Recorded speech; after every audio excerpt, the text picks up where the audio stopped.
All right. Um, Dave, I'm going to flip it back to you. Go ahead and do section announcements if you're okay with that. Anything contest-wise and calendar-wise, understanding there's been a lot of modifications as everybody's planning, I believe.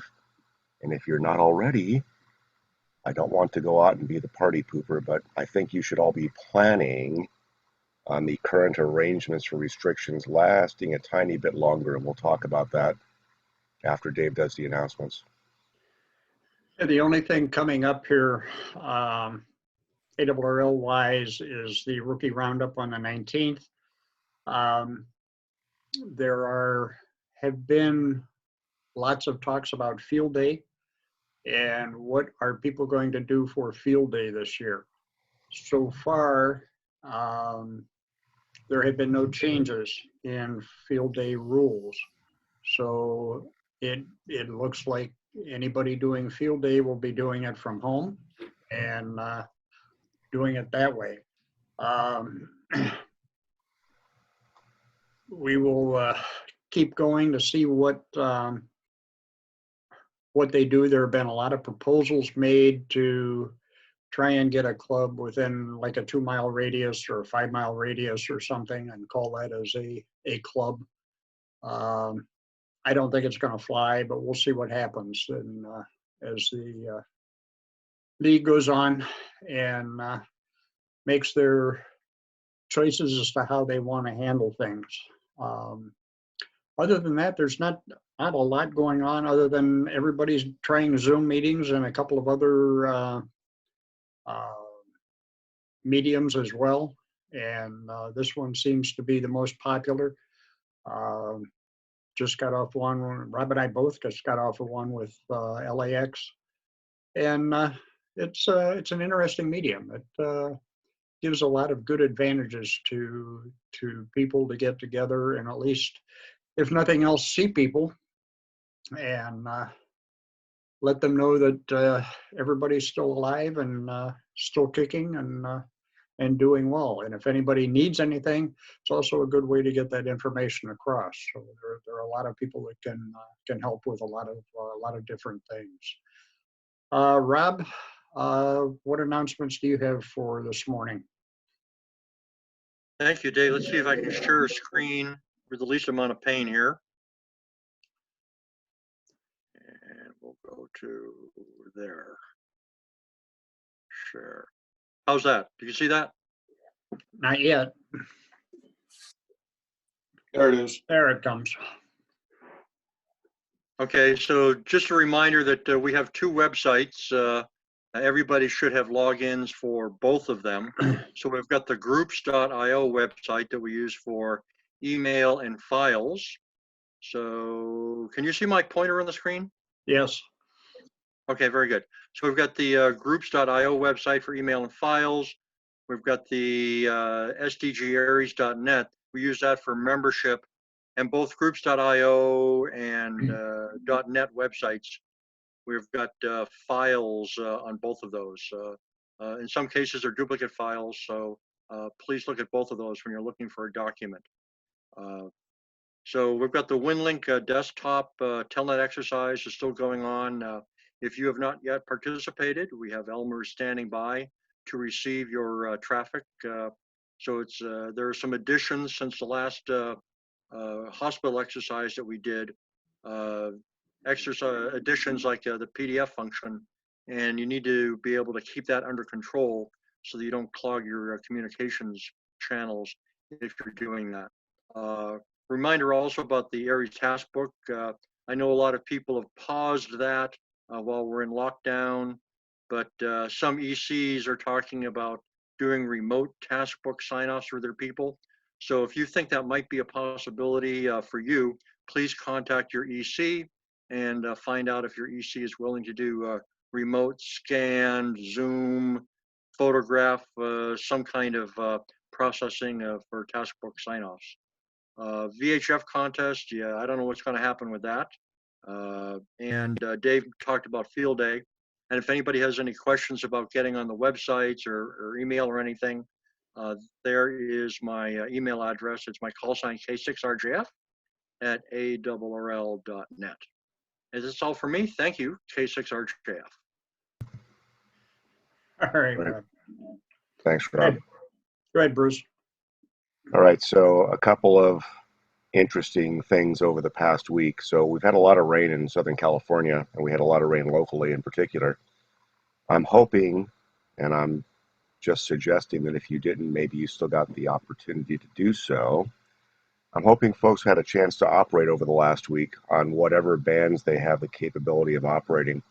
If you've got anything above and beyond VHF, if you've got HF capabilities, I would have hoped, and I do hope on an ongoing basis, that you have a chance to go out and get on the bands, exercise the radio and the antennas, because sometimes when we have that unique operating experience, like I did, while it was very, very wet over the last couple of days, I found out that I've got a couple of antenna-related issues that I need to resolve. Not anything that blew down, not anything that broke physically, but discovered that on a very reliable vertical that I've got up, exactly one of the bands would not tune at all. Not only was it not within close enough range for the radio to go out and be able to go out and bump it enough to make the radio happy, but my very expensive tuner that I run was incapable of doing anything with it as well. Received fine, couldn't put anything into it power-wise that was going to be happy even at low power, so it wasn't a power-related issue, definitely something with moisture and something I need to look at. Last night, there were a few folks that are probably on board today that were on the 6-shooter Friday evening net that I host, and I discovered right before the net that my 5/8 over 5/8 for 6 meters would not be very happy. It was better than a 5-to-1 SWR natively, and it shouldn't be. And again, found the internal radio tuner, couldn't do anything with it. Found out the external antenna tuner could not do anything with it. And as the hour progressed, there were intermittent problems with the RF capability of the antenna. And it was interesting watching the SWR drop from about 5-to-1 down to about 2-to-1, but notwithstanding, it was still intermittent. And then I went out and flipped immediately after the meeting was over with to use the antenna on the lower part of the band, which is where you do digital work as well as sideband, and the antenna is rock solid there. So there's something very specifically affecting the antenna, but only in the upper FM portion of the 6-meter band. And obviously, because there's a big spread there from a frequency perspective, you expect some changes from bottom to top, but this was something I've never ever seen before, and I'm going to have to go in and investigate. Everything else HF stood up pretty well. We were chatting last night a little bit about propagation, because a lot of folks do have the opportunity to exercise their radios as well as some of the free time they might have on their hands. And over the last couple of weeks, despite the fact that there's been a little tiny bit of sunspot activity, it literally has come and gone just about as rapidly as, looking at the sunrise and sunset. Almost everything regarding propagation that you thought that you would know during regular HF propagation related things goes out the window. When one band starts fading away because of gray line propagation, another band comes to life. All of that stuff was pretty much out the window. We had an opening last week on 10 meters that was very persistent, lasted almost the entire day. And a lot of folks got to take advantage of that in 10 meters. And the sunspot cycle that we're in right now is, as you might imagine, not very good. 15 meters over the last couple of weeks. It's been very good for digital work, probably not solid enough, except here in the United States, for anything that's going to be phone or voice. But it was extremely consistent for a couple of weeks, trans-equatorial between the United States, as an example, Northern America to Southern America. And other bands have just been in there at weird hours of the day and night. So I would encourage folks that do have HF capabilities, exercise your gear. This is a great time to go out and play with some of the digital modes. Also a great time to go out and just scan the bands and look for activity and traffic, because this isn't just a local event that we're all hunkered down in. This is a global event, unfortunately. And a lot of people, as you might imagine, are on the air that would not normally be on the air during certain times of the day. So there are opportunities to go out and find out what your gear is capable of doing on certain bands and certain modes that you might not normally be available to go out and check out and ring out. As far as ARES goes specifically, no change in any mode of operation from an activity perspective or an alert status perspective. The alert status that we are currently under is one that we imposed on ourselves just to go out and be a little more ready in case we need to go out and do something on the air. There has not been any expectation or any discussion or dialogues with the various county agencies that we serve, nor the hospitals at this point in time in regard to being ready to go out and do any type of deployment, fill in or backup. And just as quickly as I say that, I always make the same comment and mention about we don't want to be in a scenario where we have a compounding incident, whether it's a utility outage, an earthquake, or anything like that, because almost immediately that's going to come to bear. So for us, as I'd mentioned in one of the last meetings, that would be a scenario where if you do get deployed to a hospital, you would probably be deploying to the incident command location. And depending on the scenario, you will probably be in a separate part of a hospital or clinical facility that may or may not be near patient care. So think about this from the perspective, like I had mentioned about PPE. And if you don't have any personal equipment or equipment that you've got normally staged to be carried with you as part of your go kit, this is part of what you should be thinking about and doing. And if I yell in a moment, it's because I've got a cat that's scaling a bookcase that shouldn't be on a bookcase, and there might be trouble in the background. I'll apologize for that in advance in case it happens. So the tactical deployment, tactical awareness, tactical alerting, nothing has changed. We're kind of at a dull roar. What is happening from the perspective of things returning to normal, whatever the definition of the day of normal happens to be, is that most of the communities in Southern California seem to be bracing for, if not already announcing, extensions of the stay-at-home or shelter-in-place requirements and orders. If I understood it correctly, LA extended theirs to May the 15th, so effectively just a little over a month in addition to where we already are. And what I've heard from the Health and Human Services folks here in Southern California, what we have been told is that they do not expect to make any relaxation of the current requirements that are already in place until, and this is where I kind of did the until they have 28 days of no reported cases, was the way it came down to us. So that would mean 28 consecutive days of no reported new cases of COVID.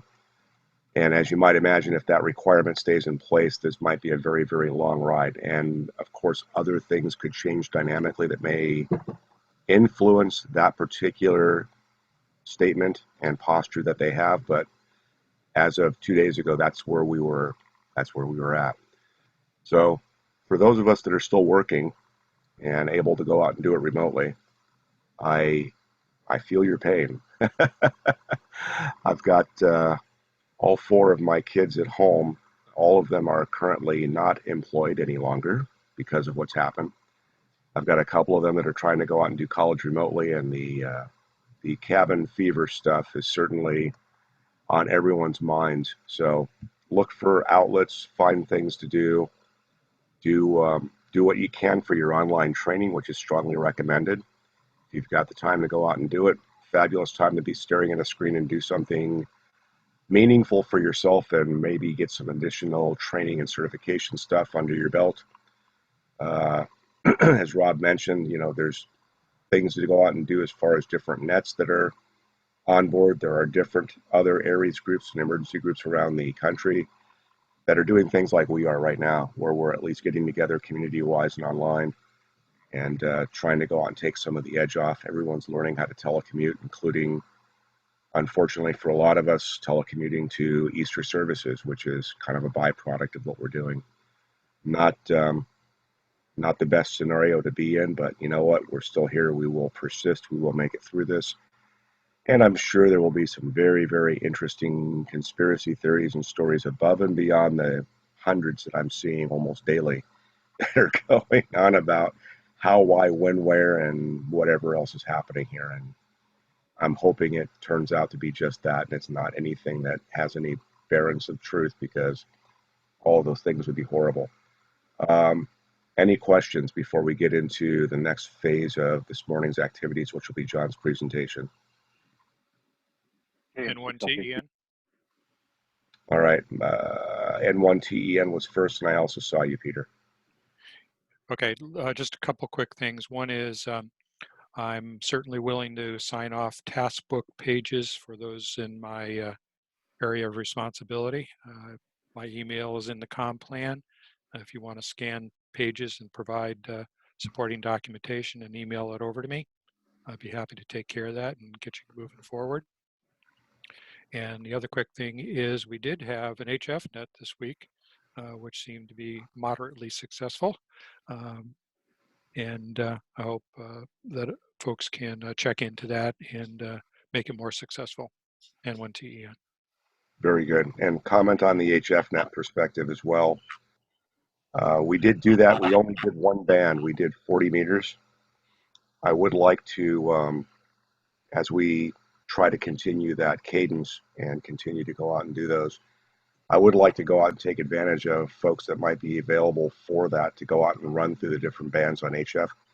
You know, sort of what we've done on VHF, where it's been 2 meters, 220, 440, things like that, and we've established at least a foundation in our heads, if not on paper, of whom we can talk to reliably on the different bands HF now instead of just VHF and UHF. So as we continue that going forward, be cognizant that we may ask folks to go out and try different bands.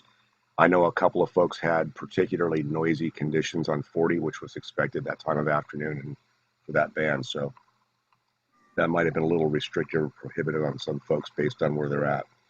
Peter, you were next. KC6MIE with a question. Go ahead, Stephen. How far away did you make contacts on the Thursday night or this Thursday afternoon HF net? How far did you get to go? We were only local within the region. We weren't doing anything outside the area. No, did you have any outside responses other than like maybe North County? I could copy you, but barely, and I don't think they were hearing me at all. You know, without going back to look at the check-in list, which I believe Chris went out and took down, I would have to defer to Chris. Okay, that's right. I was just wondering. I don't think I had a problem hearing anyone that I was able to go out and work. I was in for maybe 15 or 20 minutes, and it was very quick in and out. We should probably try to spend more of the half-hour window to give folks the opportunity. I know it was supposed to start at 4:30. A few folks were in early. And we also had coordination on the 449-060 machine, so maybe we can leverage that as well, just to go out and we can utilize that as a method to go out and relay traffic to some of the folks that may not be able to hear, and we can coordinate their efforts.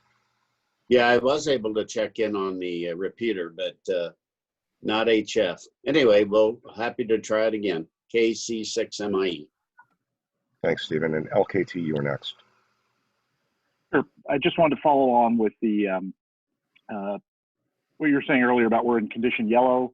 I think it feels like the current state of emergency we're under doesn't lend itself to our particular skill set, so we're sort of standing by and watching.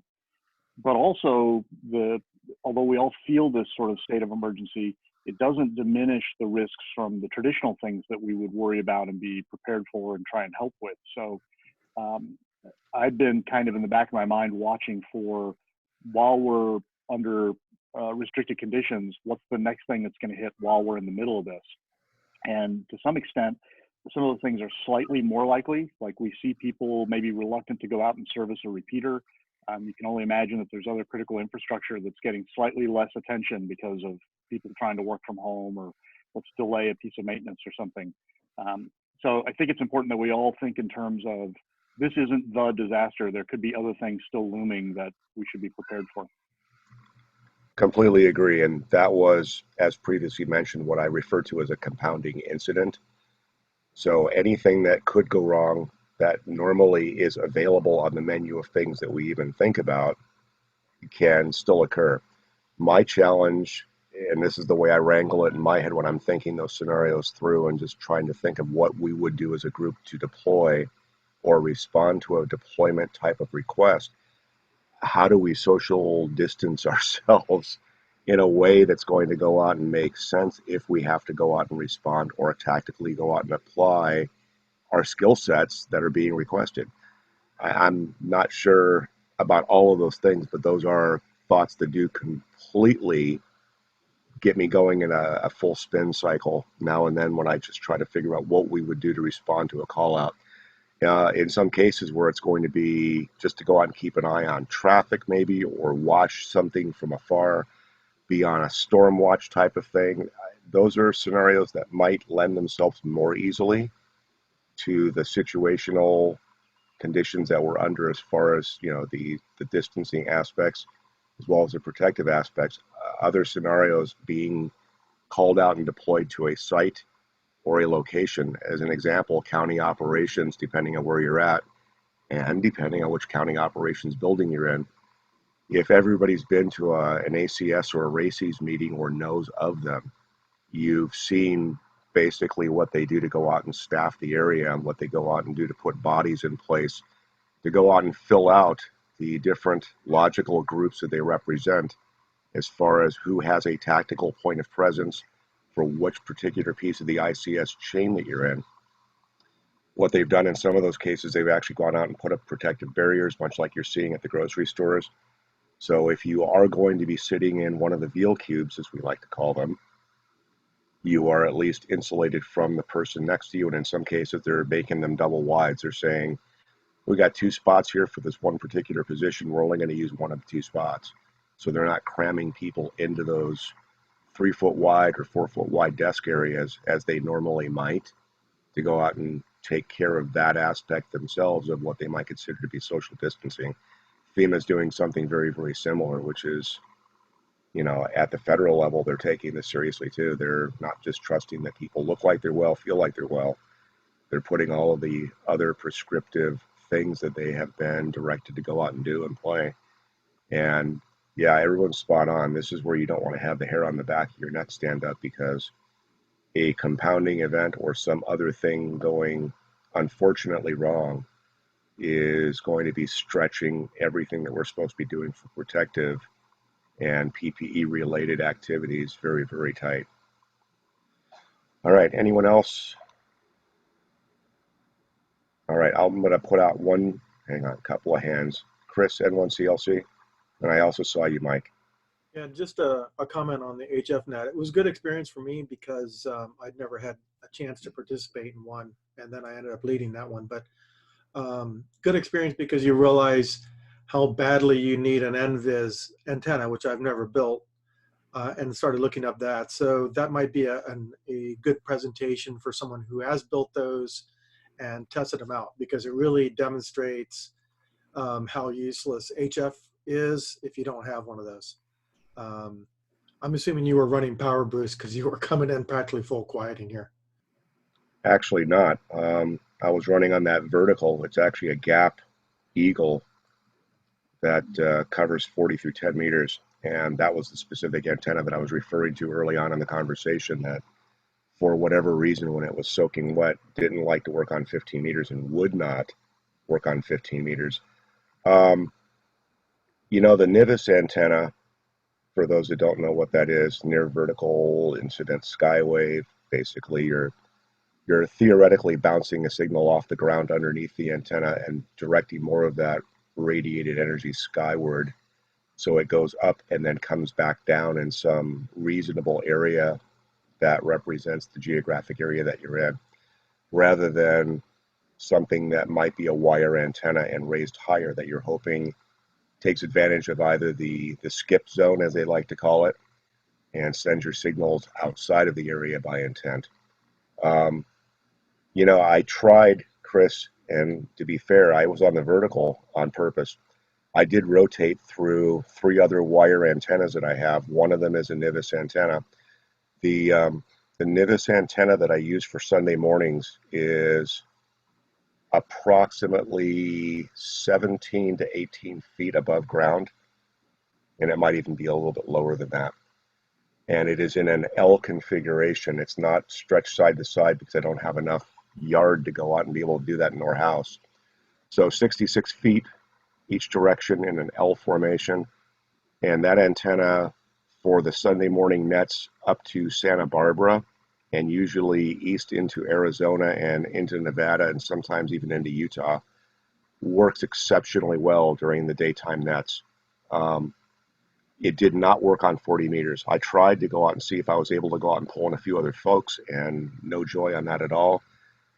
It does work, as you might imagine, on the other bands, but I really used that on the 75 meter net on Sunday mornings. I've also got a couple of other OCFs that are running, and neither one of them was optimal either. So I did my best on the vertical. And again, food for thought. If you've got the luxury of having more than one antenna, then I would certainly encourage that you rotate between that while we're doing the HF nets and we're trying to go out and test. And a lot of this, even from a variable perspective, can change from, you know, even minute to minute, as I'm sure some of you folks have noticed on the Sunday morning nets. The propagation, the noise levels, the waves of noise that you might encounter, all of that stuff is always a huge variable. You never know what you're going to be running into. And Mike, N2DDS. Okay, just one thing that has only something to do with what you had talked about a little bit earlier, Bruce, and it's non-radio related. But one of the things that is of incredible concern to me and to others, but it's not mentioned, if you have to go to like Home Depot or Lowe's or any of these places and use the public restroom where the hand blow dryers are, don't. Just stay completely out of those restrooms, because it's been shown that those hand dryers blow disease over the entire area. So just be very cautious when you're going into these places, and always use towels. And like I say, don't even go into the restrooms where these hand dryers are, because most people have no idea the disease spreading that these things can do. That's all I have. That's actually an incredibly common sense type of point, and not even one that I would have considered. I'll tell you what, though, to be completely fair, I've seen those same reports and I've seen that same type of information discussed very seriously. I know we're talking about it now and I'm chuckling a little bit. I'm only chuckling because I am absolutely positive of 2 things. And it might be too much information, but I'm absolutely positive that whenever I go out to places like that, I am not expecting to have to use the public facilities for any reason. I try to avoid that anyway, just for general purpose. But then absolutely, number 2, if it was an opportunity to go out and use a hand or air type of dryer as opposed to a towel, or a paper towel rather, every time I go to a regular restaurant, I look at the hand dryers that are blowers and just shake my head. So I probably would have arrived at exactly that same epiphany under the circumstances, but that's a great point, and thanks for bringing it up. All right, anyone else? And by the way, if you happen to be at ECDEC and you've got any special information from folks in your area or anything that the group would benefit from learning or being aware of, also let's do that now. And if not, we'll go ahead and move to John. AF6GM. So I see 2 hands up. And I'm seeing those as well. I just have to scan the screens. Jay, you were first. AF6GM, Right. you were first. Right, got it. Thank you. Regarding a comment regarding the HF net, I talked to Chris. Copy was fair, and on the wire antenna, I switched to a vertical, and that made a big difference. So for what it's worth, rotating through antennas was helpful on that. And yes, I would like to see other bands. Also, I thought we were starting at 4:30 and the announcement came out to start at 4 and run till 5. So for what it's worth, that's all. Yeah, I was hoping to have a larger window in there, and unfortunately I was sidetracked with work, and well, as much as you can say that. I'm working from home, but I was engaged in a downtime activity. As you might imagine, things are a little bit more challenging when equipment breaks or things malfunction and you're trying to work them remotely, as opposed to having to spin up a warm body to go look at things that are actually in a clinical environment. Some of the folks that work for our organization don't have that luxury. They are literally on deck every day, taking care of just what, you know, the event is demanding, the respirators and a lot of the other biomedical gear that's there. I've got more of a role on the security side, so that's not quite an arena that I have to play in, but occasionally they cross over. And Gary, LKP, I think you had your hand up. Yeah, on that 40-meter net, that was quite an eye opener to me. I had a very low noise level here and couldn't barely hear anybody trying to check in. I have a pretty good location here with a view clear out over the ocean, and I work 80 local stations on a couple local nets here in this county all the time, 5/9. So it was an eye opener to me. I'd love to do it again or try it again. And we will be. And again, as mentioned, I think it's going to be really important for folks to exercise some of the other band options as well. Having multiple antennas is a blessing if you've got that opportunity and you've got that capability. Again, during the course of the day, the propagation can change, and some bands will be particularly noisy. 40 is one of those bands that late afternoon just happens to be, in a lot of cases, particularly noisy. So not a big surprise, but you're spot on. You may find that on whatever day of the week, a certain HF band will work better locally. One of the things that I know a lot of folks don't have the capability of, but we've always joked about a little bit with ARES. If you have the ability to go out and load up something for 160 meters, it's going to be noisy, but we've actually had cases in the past where, you know, someone that's got an 80-meter antenna, if you throw 20, 25 watts into the thing with a decent tuner that's able to go out and take care of the mismatch, we know the antenna is not resonant. The antenna is not going to be efficient. It's not going to be very effective, but we've had cases where we've talked throughout the county on 10 or 20 watts on 160 meters. Not something I would expect to do for reliable communications, and certainly not for a tactical deployment, but it's an interesting artifact to go out and be aware of. I would be absolutely interested in getting folks on 20 meters, even though it's going to be hard to find a spot if the band is busy. I would be absolutely interested in seeing how people are able to go out and do on 15 during the day. And let's go ahead and roll up and down the bands. It's rough on HF is where I'm kind of going. Depending on what antenna you've got, you could be launching your signal to 5 miles away. You could be launching your signal to 5,000 miles away. All right, last pass. Anyone else? Comments, questions? All right, I think we're ready to turn it over to our presenter of the day.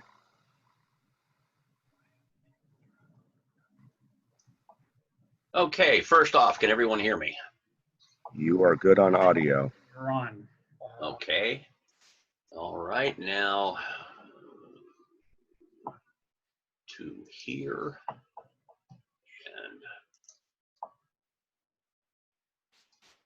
And that, and come on. All right, got a little problem. Hang on just 1 second. Okay.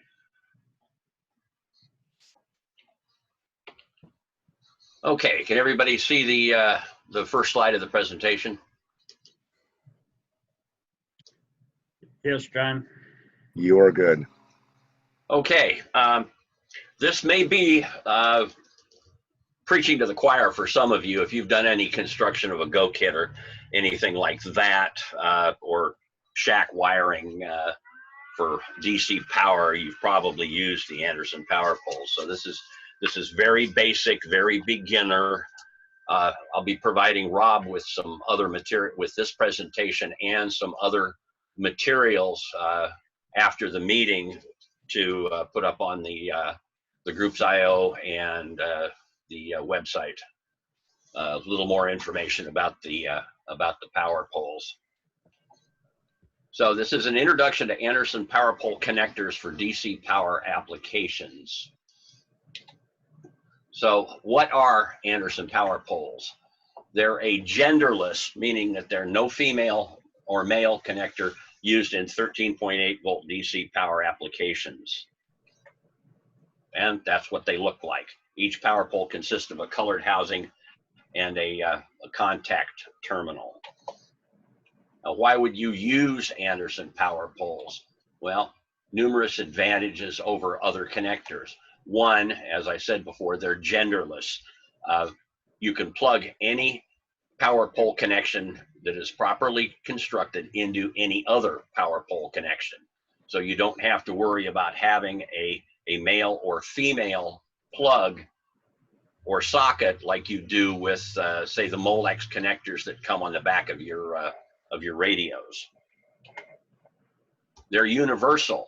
They're used by ARES, by RACES, by the Red Cross, and Dennis, N1TEN, can attest to this. A couple of years ago at one of the WinLink exercises down at the Navy base for the Navy Medical West, his battery went dead, and I was able to take my battery and plug it into his radio setup with the power poles and keep him on the air.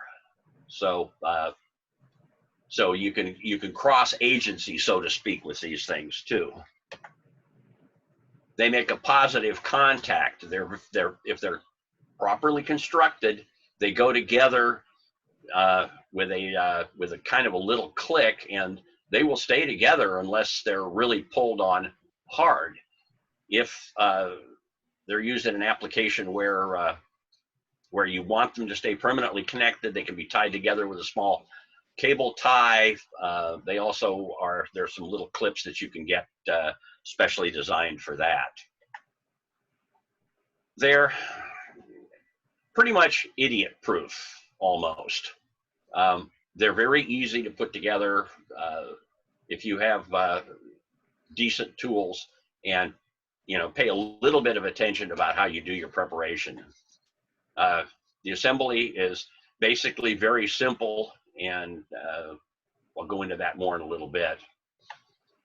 And you can build them up into multi-conductor connectors. Normally, the ones you see are red and black, and they're used for just basic DC, but you can build them up into 2, 3, 4, 5, 6, 10 connectors if you really needed to.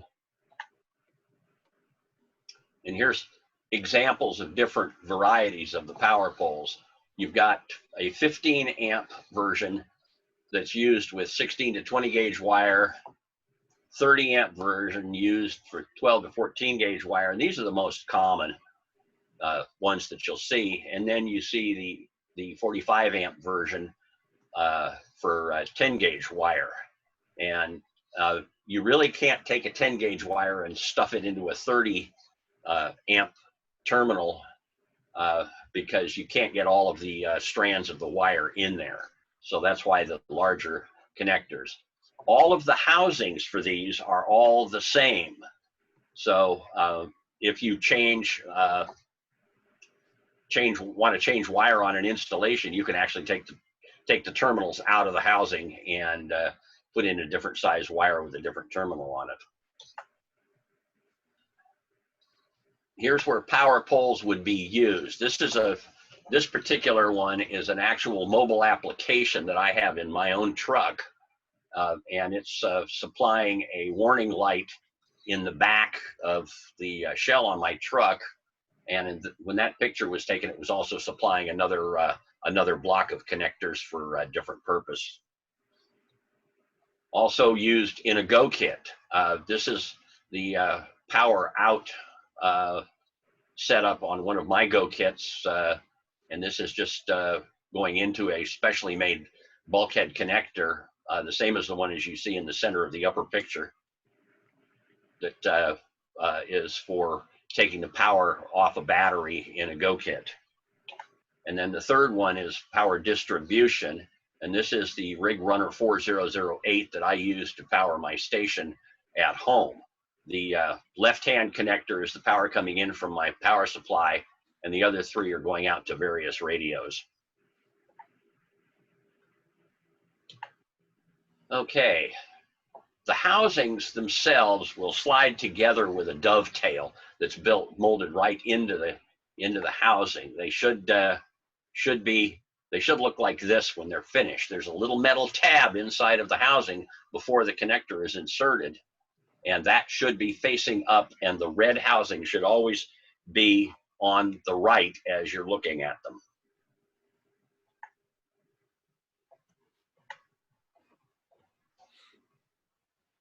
To actually make one of these, you've got to make sure that the wire has been cut cleanly using a square end. You strip the insulation 3/8 of an inch, twist the strands together, and on the standard 2-conductor wire that we use that's bonded to each other, each conductor bonded together, you're sure that they're evenly cut and the ends are evenly stripped. The tools that you would want to use, this is a generic home electrical crimper. Not recommended. You're not going to be able to get enough force on that to properly crimp the terminals. This is an electrician's crimper, and I have used one of these, and you can make a good connection with these, but you've got to use them with care. They have a tendency to kind of squash the crimped portion of the connector flat, and then it makes it difficult to put into the housings. So you've got to actually reshape the connector once you crimp it. This is the standard power pole crimper that you can get from places like PowerWorks, and they sell these and also sell these at HRO. This has a jaw with a slot on it for each of the 3 common sizes of power pole connector, and they work very well. It's a ratcheting crimper, and you can put a lot of force and make a very, very hard, tight crimp with these. Okay, other considerations. You have to alignment and width, and this is all be covered in the handouts that I send to Rob. Some people like to solder them in addition to crimping, but I found it unnecessary. I've never had one pull out on me that was properly crimped. And this is what a cross section, a cutaway of what a properly crimped, inserted and mated power pole looks like. And if you can see my cursor, this right here is the actual contact area. So they have a tendency also to be a little bit self-cleaning, in that every time that you insert them and pull them apart, they drag against each other. So it prevents corrosion buildup. This is the little metal tab inside the housing that actually holds the terminal in place. The terminal snaps down over the end of that little metal tab, and that's what keeps it in place in the housing. So that's the end of the presentation, as brief as it was.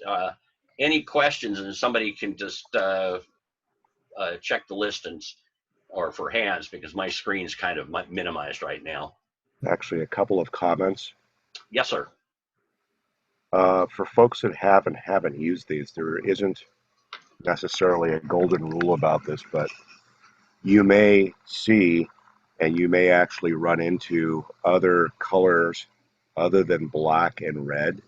Yes. When you're working with Anderson Powerpoles, and in most cases, although it's not written into any standard or any rule, generally speaking, whenever you see a black and red combination and you see it connected to a piece of radio gear like a power plug or a connector, or what you can clearly identify as a 12-volt battery, that's always wonderful. Good guess that it's probably a 12-volt system. Whenever you see yellow and black, and again, there isn't a golden rule about this, but whenever you see yellow and black, normally that implies it's a 24-volt system. Sometimes we see those on UPSs when the internal batteries are connected. Sometimes they're used in solar distribution, where it's what's being supplied to or part of a charge regulator. It could just be a double battery setup because it's a 24-volt setup for whatever the gear happens to be. But those are the two most common ones that I normally run into. Black and red, knock wood, most of the time 12-volt system.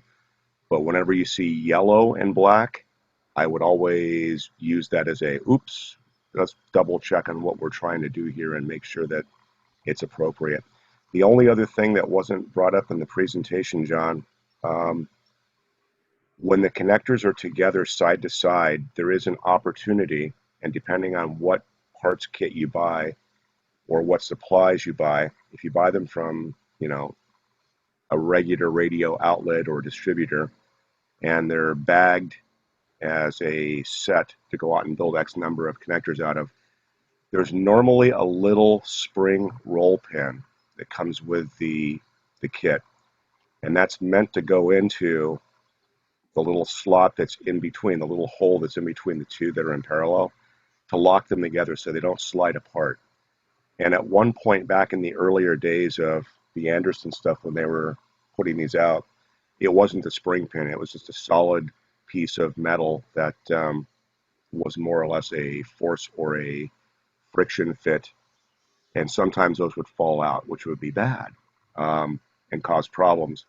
They went to the spring pin, and there's been less of that. But for purists that really like to go out and goof-proof their gear, I've seen some folks, and I do this myself personally, I'll use the spring pin and I'll make sure that it's inserted, and then I'll go ahead and take a piece of 1/2-inch shrink tubing and put it around the body of the connector itself, not only to go out and give me something else to grip the connector with, but also to make sure that spring pin doesn't ever have the opportunity of falling out. So it just depends on what you want to do to take it to the next level, but a lot of folks will do that. They'll use the pin to go out and keep the clips together. And then in my case, like I said, I just use a piece of shrink tubing on top of that to go out and give me something else as a barrier and as a grip. That was all I had. And it looks like there might be other hands up. Yeah, one comment on the use of those roll pins. They're designed to keep the red and black connectors from sliding apart. And as Bruce said, there have been instances of pins falling out and getting down into the works and shorting things. You can there's a way around that. You can go ahead once you slide the two connectors together, you can super glue them, or you can buy them already bonded together. And I've got both kinds here. In that the bonded ones are already pre-assembled, and so they're not going to come apart because they've been glued at the factory. Another point is, I've heard people complain that, well, they don't fit right, they don't work, and power poles are junk and all of that. And there are cheap, non-Anderson made knockoffs out there, and they don't work anywhere near as well as the true Anderson ones. I buy all of mine from either PowerWorks up in the Los Angeles area or from HRO, who happens to get theirs from PowerWorks. So I know that I'm getting the right thing. Okay, any other questions? Because like I say, my screen's kind of minimized, so I can't No worries. see. I'm going through the chat window really quickly. You got a lot of thank yous from the group. That was quick and easy. Nice job, John.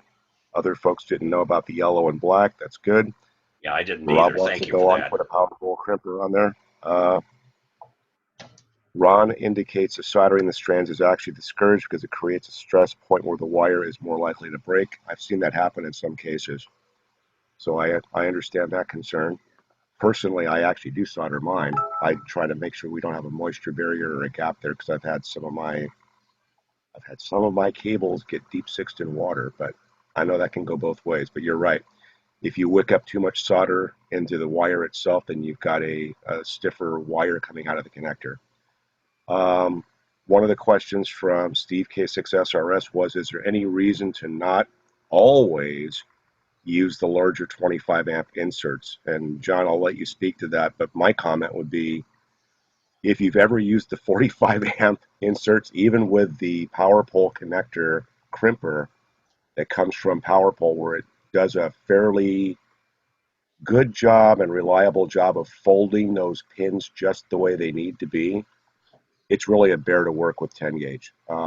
If you need to use it, if you've got a HF radio that you're really worried about pulling surge current or anything like that, then sure. But otherwise, it's much harder to work with. The two smaller sizes are always easier to work with if it's the appropriate size or gauge of wire. John, any other comments? Yeah, I've worked with all of them, and I've really not had that much difficulty other than just my own fumble fingers in putting the stuff together. The choice of the size of terminal really is more dependent, I think, on the gauge of your wire that you're using rather than what you feel you're going to be pulling in, what your draw is going to be, amperage wise. Yep, voltage drop's a big deal. One of the other comments was in here about what do you use for a removal tool to unhook it, and there were a couple of comments. Peter indicated an X-Acto blade to go out and lift it up. I've actually indicated, as Bruce KL also indicated, small jeweler screwdriver seems to work fine for me as well. Somebody There wants... is, Bruce, there Yeah. is a tool that Anderson makes that's supposed to be for inserting and removing, and I doubt that, I don't think anybody's really going to be able to see this very well, but it's got a little hook on the end of it that would go over the wire to push into the housing, but then you can also reach in and lift, use this hook to lift the terminal off of the little metal tab and pull it back out. So there is a tool, and it's it looks kind of like a little screwdriver. I don't know how well people can see this on the screen. Yeah, it's good. So And I've done it both ways as well. I've done it actually from the front if it's not a 45 amp connector with a wider blade. yeah. I've actually done it from the front where I'm able to pull it off, but in some cases where it's really tight, especially with the 45s, jeweler screwdriver from the back of the connector, the wire side actually, if you can go out and just reach in one of the corners on the lower part of it, I'm usually able to go out and get the screwdriver in there and just depress the little locking tab enough to go out and pull the terminal out. Looks like you got lots of kudos from the group. Excellent teaching lesson. Good list, good topic. You got thumbs up on the screen. Okay, let me take a real quick rundown here. Somebody asked, what is your favorite wire stripper? Now it's varied right now, but I've got a one of those kind that grips on one side, it's got the cutters on the other, and then separates. Made by Klein, and that works very well. I've also, field expediency. If you don't have a stripper, you can use a knife. So. Very good. Any other questions for John? Question NA6MB. Yeah, go ahead, Mike. Okay, one of the things that I had a problem with in my shaft is that side force. You had your PowerWorks power distribution box there, and you showed the thing, but the problem with those is that if you mount them like you did, flat with the connectors pointing up, then the cables go up and then sideways, so there's a 90-degree bend there. Or I had mine mounted vertically, so the connectors were coming out horizontally, and same problem there. The cables would come out and then do a 90-degree up or down or left or right, and that did cause some problems on a couple of occasions on my 12-volt system. And I had to tie wrap them so that they came straight out to a hold point and then went off to the equipment. So you have to be careful with twisting them sideways or left and right. Okay, that particular installation that I showed in the presentation was actually mounted vertically, and I've changed the layout in my shack since then, and I've still got that mounted vertically, but I've never had any issue with them pulling out. So it's just, I guess it's installation dependent in that particular case. Anybody else? A comment about that installation dependency. Go ahead, Jay. They also make a variant of the same kind of power block that has the connectors coming out the side instead of on the front. I don't have one handy to show you, but there's a variant there. Some installations might need them coming out the other direction. So that's available. Yeah, West Mountain Radio actually has a version of it where it comes out the bottom. So if the panel's bolted to a wall panel or something like that, then it's on the short edge as opposed to the top of the unit. I've seen those. Yeah, if you go to the PowerWorks website, there are all kinds of different power pole type connectors on there, like the panel mounts and little panels to put over those, and variations of the West Mountain rig runners, like I have, various sizes. I think there's a 4005 or something that's got like five connectors. This one mine happens to be 8, and half of it's unused at this point. I just don't have enough stuff to hook up to it. So, okay, let me see.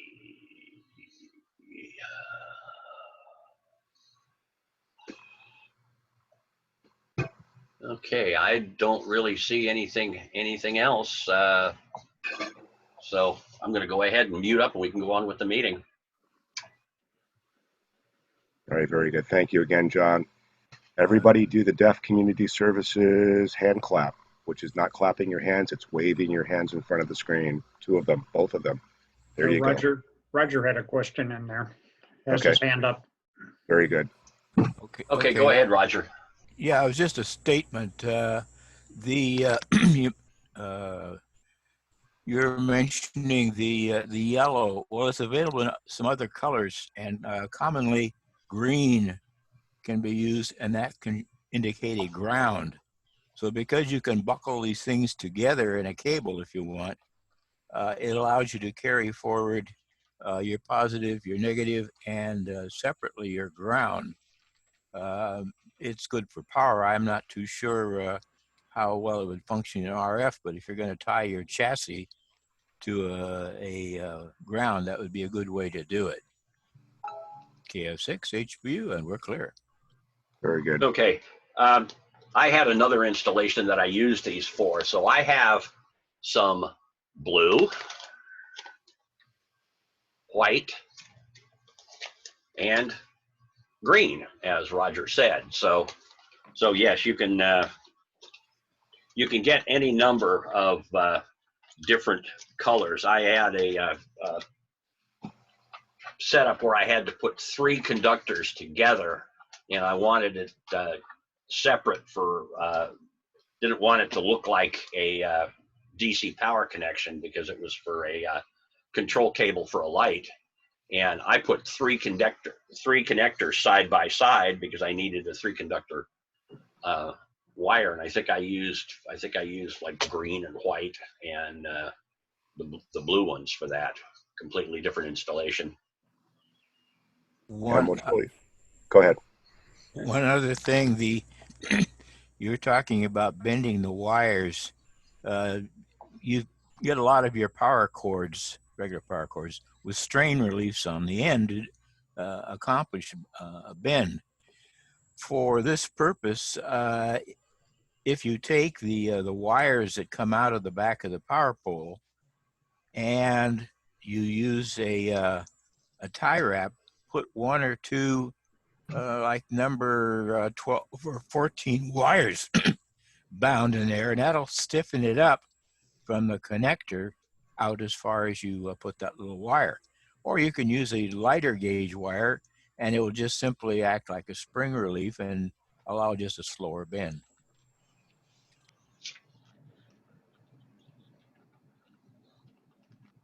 Very good. Anything else for John? All right. Again, outstanding. Thank you, John. You know, a funny anecdotal thing about the Anderson Powerpole connectors, and I'm not going to say that they were called Anderson Powerpoles at the time, but my father used to run a commercial floor care supply company and used to resell a lot of very large pieces of commercial gear that were used for floor cleaning and carpet cleaning and things of that nature. And it never registered to me at the time, but some of the gear that he used to go out and sell would have a separate detachable handle from the body of the unit. So if you were transporting the stuff, you could basically break it down in one or two pieces and not have to go out and figure out how to go out and do something that looked like a gigantic commercial lawnmower and load it in the back of the vehicle. The connectors that they used to use that were grouped and ganged together in 4s and 6s were Anderson Powerpoles. And those were like 30 something years ago. They may not have been called Anderson Powerpoles back then, but it's exactly the same connector. It's exactly the same kind of modular capability. And the piece of gear that I've got a component of is better than 30 plus years old. So they've been around that long. Kind of interesting that we've gotten into the aspects that they are right now and in our non-commercial space, more or less. I don't really have anything else other than a comment about some of the events that are coming up. Dave mentioned Field Day. For me, I think that's going to be scary. We're going to have a whole bunch of 1 Delta full legal limit stations on the air. I think that's going to be interesting. There have been a couple of cases where folks have been on the air late night and there's been plenty of propagation, but I had a guy that lit me up that was almost 60 over 9. That was in Arizona 2 nights ago. That was trying to work the UN radio station that was on FT8 on 40 meters. And I'm sitting there looking at this signal, and so this guy came out of nowhere and was just about 60 over, no preamps on 40 meters, and the guy was in Prescott, Arizona. It's like, holy cow. Not sure I'm looking forward to that for Field Day, but if everybody does the gentleman thing, maybe we can all get along together and not wipe each other out.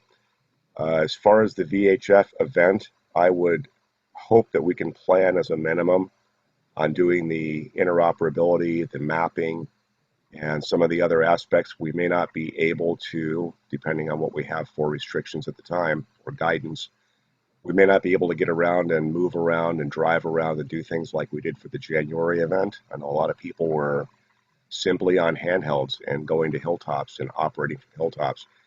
That may be totally doable. I don't know. My plan for June is to be on top of my hill out in the East County. As long as it's available, I will be, if we still have the restrictions in place, I will most certainly be social distancing to the best of my ability. But I'm hoping to be up on top of the hill, and that should really enhance the ability to go out and do some of the testing, and especially doing some of the relay traffic between some of our other folks that are in Riverside, San Bernardino, and LA counties. For other folks that are VHF, UHF capable, again, I would probably plan on something very similar to what we did in January. We'll have rally times at certain times of the day to go out and execute. And let's see what we can go out and do again for mapping and related activities. Aside from that, I don't have anything else, Dave. I don't either. Rob, do you have anything else for the meeting today? No, nothing else from me. Thank you. All right. Does anybody have anything that for the good of the group or anything else that they would like to add? Absolutely. Go ahead, Patrick. Well, first of all, let me thank John for doing the presentation. And I also want to thank and recognize some of our YouTubers that decided to take the time out of their weekend and join us as well. That's KG6LI, Mark. There's N1CLC, who's here typically. And of course, Joel, KM6ZBL. As far as the Anderson Powerpole, there's one thing to tag on to the end of what John had mentioned, is the fact that you do have some larger Anderson Powerpoles, but those are special needs and specific to individuals who use larger battery packs, like the Biolino 40 amp hour and 50 amp hours and above. So be aware of the fact that there are some available, but if you use the PowerWorks scripting tool, you have to use the special attachments in order to use it. Also, I want to make sure that you guys seeing that the fact that we are still getting out every once in a while. Make sure you wash your hands and wash them often. And stay healthy, stay safe, stay alert, and definitely stay hydrated. All good advice, Patrick. Anybody else? Well, if there's nothing else. I've got one last comment about a procedure for the meeting. Go ahead, John. Yeah, I would recommend that everybody, when you're coming into the meeting, to go to chat and pop out the group chat window and put it on a different place on your monitor or on a separate monitor, so that and just kind of glance at it every so often, so that you can see that if somebody's sending you a message.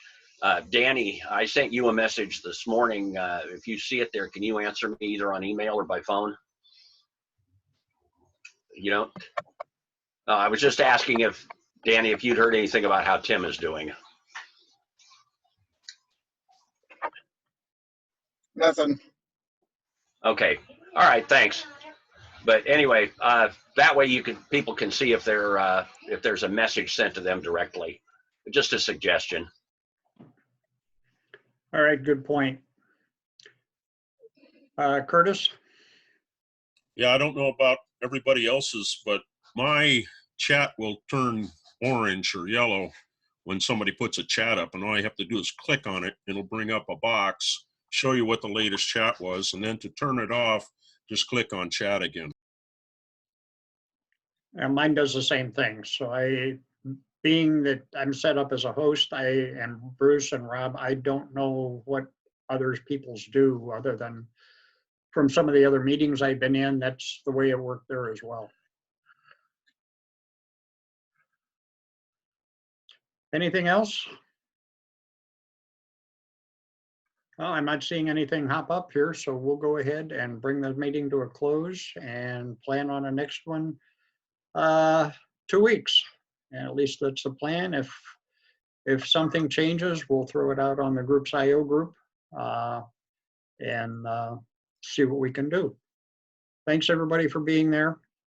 As Patrick said, be safe, wash your hands, hydrate, and we will talk to everybody soon. Thank you for everybody for being there. Thanks, everyone. Have a good weekend. Thank you. Thank you. Thanks and bye. Yeah, good meeting. Thanks, everybody. 7-3. Thanks, 7-3. 73. 73. Peace out, Gail. Nice job, everybody. Goodbye. Is Hi, June. the Newham still on?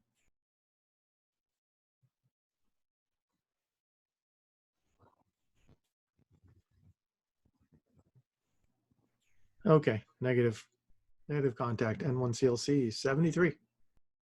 73, Chris. Chris, I don't see him, but I wrote his call sign down. Do you want me to email it to you? Ron, I like your background. I got it. Thanks. He's a fellow soda operator, so I had to reach out to him. Okay, Roger. Good night, all.